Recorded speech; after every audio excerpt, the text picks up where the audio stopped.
صرف حضرت زبیر رضی اللہ تعالیٰ عنہ نے فرمایا یا رسول اللہ میں جاتا ہوں۔ آپ صلی اللہ علیہ وآلہ وسلم نے یہ بات 3 بار دہرائی اور تینوں بار حضرت زبیر رضی اللہ تعالیٰ عنہ نے فرمایا یا رسول اللہ میں جاتا ہوں۔ بخاری و مسلم میں یہی روایت ہے کہ جنگ خندق کے موقع پر آپ صلی اللہ علیہ وآلہ وسلم نے فرمایا کوئی ہے جو سینہ سپر ہو جائے، تو اس آواز کو سنتے ہی حضرت زبیر رضی اللہ تعالیٰ عنہ تیار ہو گئے۔ آپ صلی اللہ علیہ وآلہ وسلم نے دوبارہ یہی فرمایا، پھر بھی حضرت زبیر رضی اللہ تعالیٰ عنہ نے ہی قدم اٹھایا تو آپ صلی اللہ علیہ وآلہ وسلم نے فرمایا ہر نبی کے حواری ہوتے ہیں اور میرا حواری زبیر رضی اللہ تعالیٰ عنہ ہے۔ تو عیسیٰ علیہ السلام کے حواریوں نے فرمایا نحن انصار اللہ، ہم اللہ تبارک و تعالیٰ کے مددگار ہیں۔ اللہ تعالیٰ کی مدد کیا ہوتی ہے؟ جیسا کہ سورۃ محمد کی آیت نمبر 7 میں اللہ تعالیٰ نے فرمایا ان تنصروا اللہ ینصرکم، اگر تم اللہ تعالیٰ کی مدد کرو گے تو اللہ تعالیٰ تمہاری مدد کرے گا۔ اللہ تعالیٰ کی مدد کرنا، اللہ تعالیٰ کے دین کی سربلندی کے لیے اپنے آپ کو وقف کر دینا ہے، دعوت دین کے کام کے لیے، نفاذ شریعت کے لیے نکل کھڑا ہونا ہے۔ جو شخص اللہ تعالیٰ کے دین کی سربلندی کے لیے آگے بڑھتا ہے وہ اللہ تعالیٰ کی مدد کرتا ہے۔ تو اللہ کے دین کی مدد اللہ تبارک و تعالیٰ کی مدد ہے۔ جو اللہ تبارک و تعالیٰ نے وعدہ فرمایا کہ جو اللہ کی مدد کرے گا اللہ اس کی مدد کرے گا۔ اللہ تعالیٰ کیسے مدد فرماتا ہے کہ اللہ تعالیٰ اپنے راستے میں نکلنے والوں کے قدم مضبوط جما دیتا ہے، انہیں استقامت عطا فرما دیتا ہے، ان کے حوصلے بلند فرما دیتا ہے، اپنی مدد ان کے شامل حال فرما دیتا ہے۔ یہ بہت بڑا رتبہ ہے۔ تو حواریوں نے کہا نحن انصار اللہ، ہم اللہ تعالیٰ کے مددگار ہیں، ہم اللہ تعالیٰ کے راستے میں جان لٹانا چاہتے ہیں، ہم ہر قربانی کے لیے تیار ہیں۔ یہاں ہم دیکھیں کہ حضرت عیسیٰ علیہ السلام کے سوال کے جواب میں انہوں نے کہا نحن انصار اللہ، ہم اللہ تعالیٰ کے مددگار ہیں۔ انہوں نے یہ نہیں کہا نحن انصارک، ہم آپ کے مددگار ہیں، کیونکہ حضرت عیسیٰ علیہ السلام کسی ذاتی غرض کے لیے مدد نہیں مانگ رہے تھے۔ رسولوں کو اپنی ذات کے لیے مدد نہیں چاہیے ہوتی، اللہ تعالیٰ کے دین کی سربلندی کے لیے مدد چاہیے ہوتی ہے۔ اللہ تعالیٰ کے دین کی مدد اللہ تبارک و تعالیٰ کی مدد ہے۔ ربنا آیت نمبر 53 میں کہا کہ ربنا آمنا، کہ حواریوں نے کہا کہ اے ہمارے رب ہم ایمان لائے، ہم نے تیرے رسول کی پیروی کی، ہمیں گواہی دینے والوں میں لکھ لے۔ اے اللہ کے نبی تو گواہ رہنا کہ ہم اطاعت گزار ہیں، ہم تیرا ساتھ دے رہے ہیں۔ یہ ہے وہ بات جو حاصل ہونی چاہیے کہ اللہ کے نبی، کہ اے اللہ کے نبی تو گواہ رہنا ہم اطاعت گزار ہیں۔ تو گواہ رہنا کس چیز کا؟ کہ جب میدان حشر کا کٹھن وقت ہو تو بس اتنا کہہ دینا کہ یہ انصار اللہ ہیں، کہ یہ اللہ کے مددگار ہیں، انہوں نے دعوت دین اور اقامت دین کے سلسلے میں کام کیا، اس راہ میں انہوں نے قربانیاں دیں۔ یہ شہادت حق ہے کہ اللہ کا نبی اور خود اللہ تبارک و تعالیٰ گواہی دے دے۔ جیسا کہ شاعر نے کہا کہ توحید تو یہ ہے کہ خدا حشر میں کہہ دے یہ بندہ دو عالم سے خفا میرے لیے ہے۔ توحید تو یہ ہے کہ خدا حشر میں کہہ دے یہ بندہ دو عالم سے خفا میرے لیے ہے۔ یہی بات عیسیٰ علیہ السلام کے حواریوں نے کہی کہ گواہ رہنا اے نبی، ہم نے تیری اطاعت کی، ہم تیرے ساتھ آن ملے، ہم نے تیری دعوت پر لبیک کہا، ہم تیرے ساتھ رہے۔ آیت نمبر 54 وَمَكَرُوا وَمَكَرَ اللَّهُ وَاللَّهُ خَيْرُ الْمَاكِرِينَ۔ اب انہوں نے بھی چالیں چلیں اور اللہ تبارک و تعالیٰ نے بھی تدبیر کی، اور اللہ تبارک و تعالیٰ بہترین تدبیر کرنے والا ہے۔ یہود کے اخلاقی زوال پر جب حضرت عیسیٰ علیہ السلام نے انہیں تنبیہ کی کہ حلال و حرام ٹھہرانے کا اختیار صرف اللہ تبارک و تعالیٰ کو ہے، میں اللہ تعالیٰ کے حکم کی حلال چیزوں کو تم پر حلال کرتا ہوں۔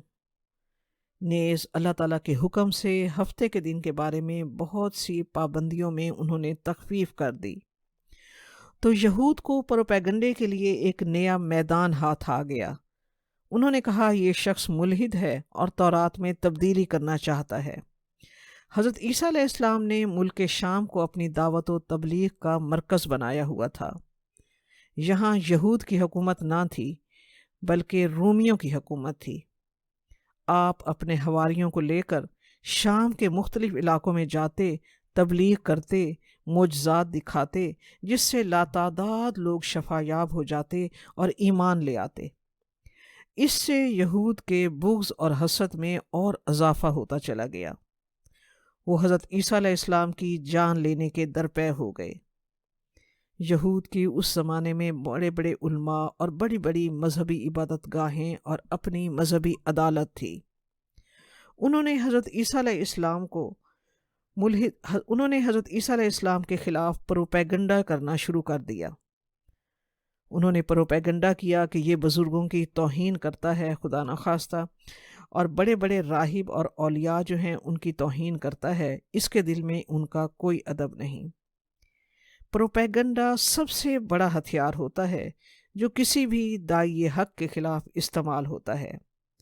بزرگوں کی توہین کا الزام عائد کیا، اور دوسرا پروپیگنڈا یہ کیا کہ یہ شخص حکومت کا باغی ہے، دین کی آڑ میں سیاست کر رہا ہے، خود حکومت پر قابض ہونا چاہتا ہے، یہ رومی حکومت کا تختہ الٹنا چاہتا ہے، یہ نیا دین لے کر آیا ہے اور شریعت موسوی کو منسوخ کرنے آیا ہے، جبکہ ان میں سے کوئی بات سچ نہ تھی۔ تو یہود نے حضرت عیسیٰ علیہ السلام کے خلاف یہ چالیں چلیں۔ تو رب کریم نے اس کے بعد یہ نہیں فرمایا کہ اس کے مقابلے میں عیسیٰ علیہ السلام نے چال چلی، بلکہ رب کریم نے فرمایا عیسیٰ علیہ السلام کی طرف سے اللہ تبارک و تعالیٰ نے تدبیر کی۔ انہوں نے عیسیٰ علیہ السلام کے خلاف منصوبے بنائے، پروپیگنڈے کیے، اس کے مقابلے میں اللہ تبارک و تعالیٰ نے خود تدبیر کی۔ تو اس آیت سے معلوم ہوتا ہے کہ اللہ تعالیٰ کے بندے کے خلاف جب سازشیں کی جائیں، چالیں چلی جائیں، تو مقابلے میں اللہ تبارک و تعالیٰ خود آ جاتا ہے۔ وہ خود اپنے بندے کے لیے تدبیر کرتا ہے، اور یہی وہ دعا ہے جو آپ صلی اللہ علیہ وآلہ وسلم اللہ تبارک و تعالیٰ سے مانگا کرتے تھے۔ مسنون دعاؤں میں ہے اللہم انا نجعلک فی نحورہم ونعوذ بک من شرورہم۔ اے اللہ تبارک و تعالیٰ، ہم آپ کو کرتے ہیں ان کے مقابلے میں، اور ہم آپ کی پناہ چاہتے ہیں ان کے شر سے۔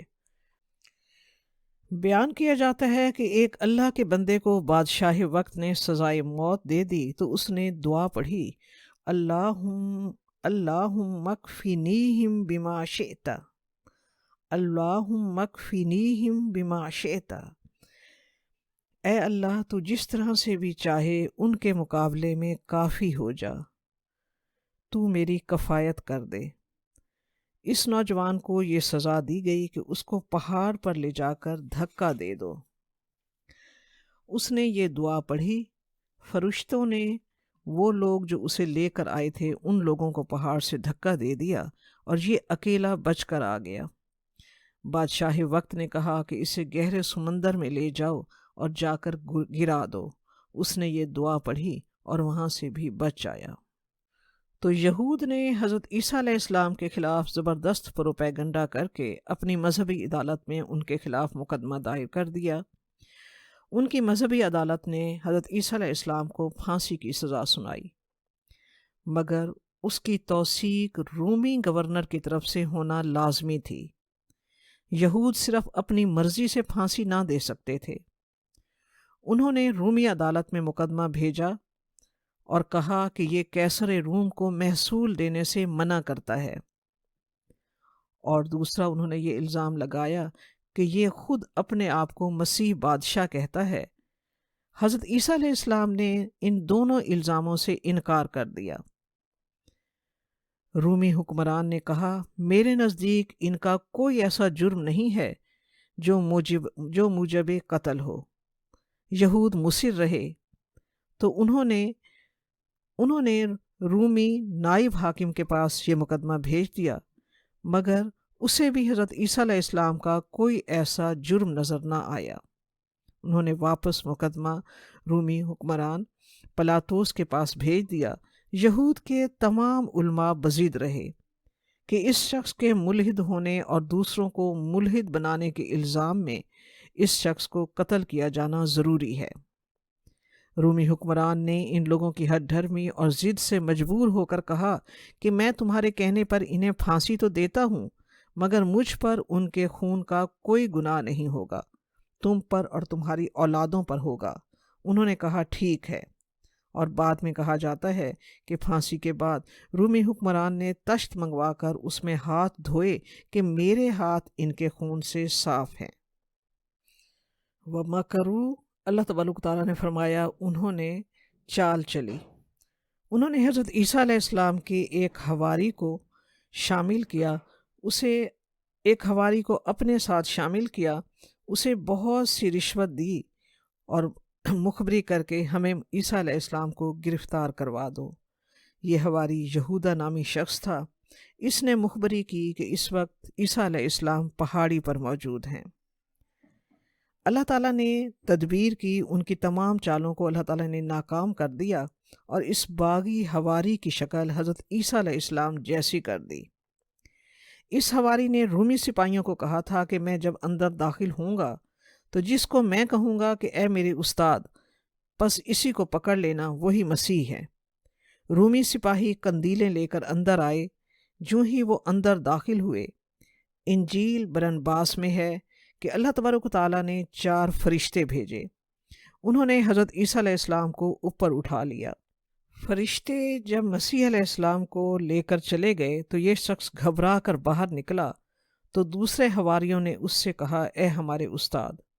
یہ سنتے ہی رومی سپاہیوں نے اسے قابو کر لیا کہ اصل میں یہی شخص مسیح ہے، اسے سولی پر چڑھا دیا۔ یہ تفصیل یہود کی انجیل برنباس میں ہے، جو قرآن پاک کی آیت پر فٹ بیٹھتی ہے، وَمَكَرُوا وَمَكَرَ اللَّهُ وَاللَّهُ خَيْرُ الْمَاكِرِينَ۔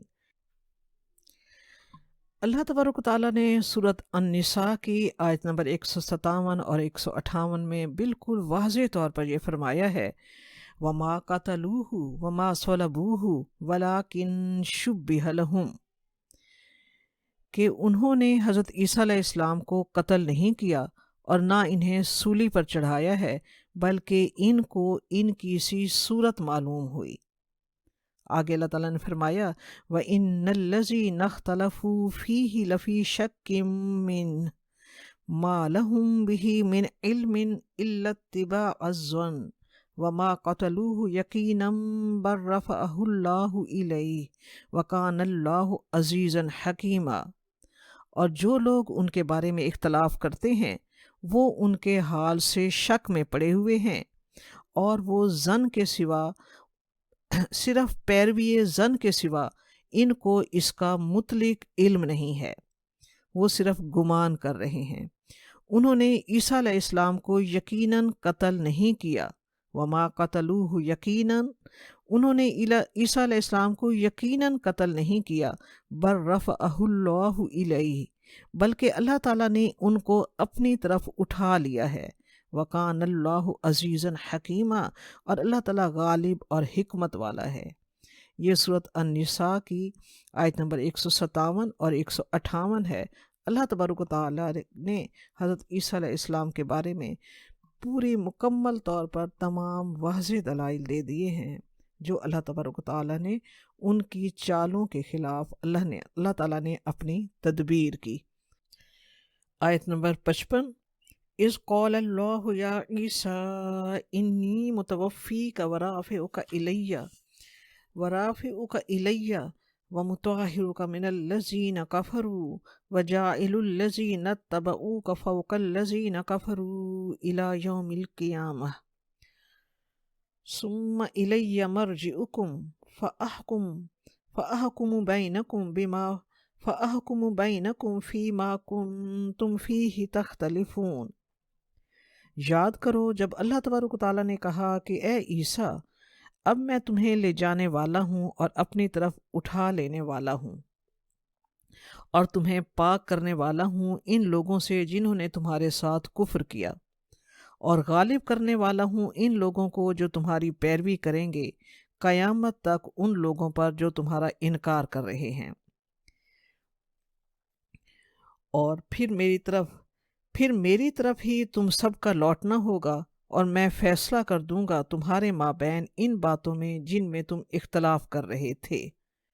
اذ قال اللہ یا عیسیٰ انی متوفیکا، وفا کے معنی ہے پورا کرنا، اور اردو میں بھی یہی کہا جاتا ہے وعدہ وفا کرنا۔ عربی میں وفا یوفا کا مطلب ہے کسی کو پورا دینا، جیسا کہ سورۃ المائدہ کی آیت نمبر 25 میں ہے، فَكَيْفَ إِذَا جَمَعْنَاهُمْ لِيَوْمٍ لَا رَيْبَ فِيهِ وَوُفِّيَتْ كُلُّ نَفْسٍ مَا كَسَبَتْ وَهُمْ لَا يُظْلَمُونَ۔ تو کیا حال ہوگا ان کا جب ہم انہیں اکٹھا کریں گے اس دن جس کے بارے میں کوئی شک نہیں ہے، اور ہر جان کو پورا پورا بدلہ اس کے اعمال کا دے دیا جائے گا، اور ان پر کوئی زیادتی نہیں ہوگی۔ وَوُفِّيَتْ كُلُّ نَفْسٍ، اور ہر جان کو پورا پورا بدلہ اس کے اعمال کا دے دیا جائے گا۔ یہ ہے عربی میں یوفا، پورا پورا دینا۔ اسی طرح توفا یا توفا کے معنی ہے پورا پورا لے لینا۔ اس آیت میں حضرت مسیح علیہ السلام کے لیے یہ لفظ آیا ہے کہ اللہ تبارک و تعالیٰ نے انہیں پورا پورا لے لیا، جسم و جان روح سمیت۔ جب انسان مرتا ہے تو اس کی روح چلی جاتی ہے مگر جسم یہاں رہتا ہے، اور جب انسان سوتا ہے تو اللہ تعالیٰ شعور لے لیتا ہے اور روح اور جسم یہیں رہ جاتی ہے۔ مگر یتوفا کا مطلب پورا پورا لے لینا ہے، جو اللہ تبارک و تعالیٰ نے حضرت عیسیٰ علیہ السلام کے بارے میں فرمایا کہ میں تمہیں پورے کا پورا لے لوں گا، جسم و جان روح سمیت پورے کا پورا لے لیا اللہ تعالیٰ نے۔ اس میں قطعاً کوئی ایسی بات نہیں ہے جس سے نصارہ کے ایک عقیدے کے مطابق کہ انہوں نے عیسیٰ علیہ السلام کو پھانسی دے دی ہے اور وہ وفات پا گئے ہیں۔ حضرت حسن رضی اللہ تعالیٰ عنہ سے روایت ہے کہ انی متوفی کا کی تفسیر یہ روایت ہے کہ ان پر نیند ڈالی گئی اور نیند کی حالت میں اللہ تعالیٰ نے انہیں اٹھا لیا۔ حضرت حسن رضی اللہ تعالیٰ عنہ فرماتے ہیں کہ رسول پاک صلی اللہ علیہ وآلہ وسلم نے یہودیوں سے فرمایا کہ حضرت عیسیٰ علیہ السلام مرے نہیں ہیں، وہ تمہاری طرف قیامت سے پہلے لوٹنے والے ہیں۔ اور اللہ تعالیٰ نے دوسرا وعدہ یہ کیا، وَرَافِعُكَ إِلَيَّ، کہ میں تمہیں اپنی طرف اٹھا لوں گا۔ رفع کا مطلب ہوتا ہے درجے بلند کرنا، مگر جب رافعُكَ إِلَيَّ ہوتا ہے تو وہ کبھی بھی درجات کی بلندی کے لیے نہیں آتا، بلکہ جسمانی طور پر بلند کر کے اٹھا لینے کے معنوں میں آتا ہے۔ جب بھی کوئی قوم رسول کی دشمن ہو جاتی ہے تو رسول چونکہ اللہ تعالیٰ کے نمائندے ہوتے ہیں، اور اللہ تعالیٰ اپنے رسولوں کو کبھی بھی دشمنوں کے ہاتھوں موت نہیں دیتا، اللہ تعالیٰ اپنے رسولوں کو بچا لیتا ہے۔ تو اللہ تعالیٰ نے اسی طرح اللہ تعالیٰ نے حضرت عیسیٰ علیہ السلام سے 5 وعدے کیے کہ میں تجھے واپس لے لوں گا، دنیا میں تیرا جتنا وقت ہے پورا کر دوں گا، کچھ پہلے اور کچھ بعد۔ دوسرا وعدہ کہ اپنے پاس اٹھا کر اپنا قرب عطا کروں گا، یہ تمہیں سولی پر چڑھانا چاہتے ہیں، میں تمہیں آسمانوں کی طرف اوپر اٹھا لوں گا۔ میں انہیں روک سکتا ہوں، یہ مجھے نہیں روک سکتے۔ موت میں دوں گا مگر اپنے وقت پر دوں گا، فی الحال میں اپنے پاس اٹھا لوں گا۔ تیسرا وعدہ اللہ تبارک و تعالیٰ نے عیسیٰ علیہ السلام سے کیا، وَمُطَهِّرُكَ مِنَ الَّذِينَ كَفَرُوا، اور میں کافروں کے الزام سے تمہیں پاک کر دوں گا۔ تو قرآن پاک میں اللہ تعالیٰ نے یہود کے تمام الزامات کے جواب دے دیے۔ اللہ تبارک و تعالیٰ نے اپنے پیارے حبیب کے ذریعے حضرت محمد صلی اللہ علیہ وآلہ وسلم کے ذریعے قرآن پاک میں ان تمام الزامات کو رد کر دیا، اور جتنی صفائی قرآن پاک میں حضرت عیسیٰ علیہ السلام کے بارے میں دی گئی ہے اتنی تو انجیل میں بھی نہیں دی گئی۔ جب مسلمانوں نے حبشہ کی طرف ہجرت کی اور مشرکین مکہ نے ان کا پیچھا کیا اور شاہ حبشہ کے دربار میں کہا کہ یہ لوگ جو ہجرت کر کے آپ کے ملک میں آئے ہیں یہ حضرت عیسیٰ علیہ السلام کے خلاف ناجائز باتیں کرتے ہیں، یہ حضرت عیسیٰ علیہ السلام کو نہیں مانتے، ان کو خدا اور ابن اللہ نہیں مانتے۔ تو شاہ حبشہ نے پوچھا کہ تم عیسیٰ علیہ السلام کے بارے میں کیا کہتے ہو؟ تو سورۃ مریم کی تلاوت ان کے سامنے کی گئی، تو جتنی دیر تلاوت ہوتی رہی شاہ حبشہ روتا رہا۔ جب سن چکا تو اس نے زمین سے تنکا اٹھایا اور کہا کہ حضرت عیسیٰ علیہ السلام کی حقیقت جو قرآن پاک نے بیان کی ہے اس میں اتنا بھی فرق نہیں ہے جتنا یہ تنکا ہے، یہی بات تو حق ہے جو قرآن پاک میں بیان کی گئی ہے۔ اور جو بہت بڑا الزام تھا کہ وہ اللہ کے بیٹے ہیں، نعوذ باللہ، تو اللہ تبارک و تعالیٰ نے قرآن پاک کی ایک صورت میں اس شرک کا قلع کما کر دیا۔ سورۃ اخلاص کو غور سے پڑھو تو انسان جھوم اٹھتا ہے کہ شرک کی 1% بھی گنجائش اللہ تبارک و تعالیٰ نے نہیں چھوڑی۔